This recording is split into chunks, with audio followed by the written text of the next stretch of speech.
She was trying to protect her family by building a storm shelter. She paid a contractor thousands of dollars to do the job, but then she says he never came back. Investigator Dave Savini is here with a look at why she's not the only victim in this original report. Kate and Rob, he advertises online, has online complaints against him, and a felony record. But Andrea Johnson says you can still fall for his pitch, in part because he just keeps changing his name and his company name.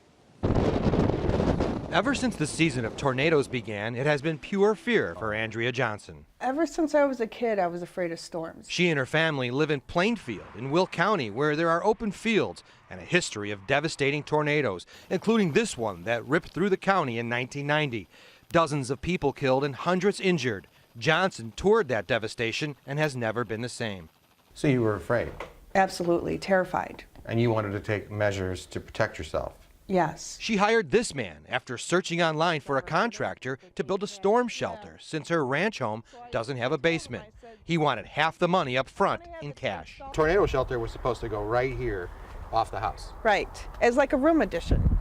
And you gave him the $5,900, and then what happened? And then I never saw him. But we tracked him down. I'm Dave Savini from Channel 2 News. And we found Johnson was not the only one to face the aftermath of his deception. And I got a lot of complaints about you taking money from people and not doing the job. I'd like to talk to you about it. Well, I got a woman. His name is David Savini. The two investigators found he's a repeat felon with arrests that include theft and deception in both Illinois and Indiana, where in 2012, Crown Point police say he took nearly $9,000 from a senior citizen, then never did the work. But Savini's background didn't show up when Johnson hired him. He gave me a fake name. She says he told her his name was Christopher Castillo, the name he wrote on the receipt he gave her. When he failed to do any work, Johnson became suspicious. She went online and discovered his real identity. He'll morph into any type of company he can just to get your money. I got a woman who paid for a storm shelter and you haven't paid her.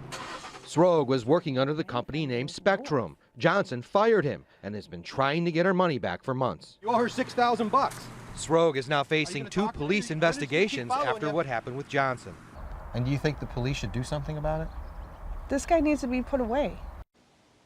Plainfield police are investigating Johnson's case. Crown Point police also are investigating to see if it would be a probation violation from Savini's 2012 case.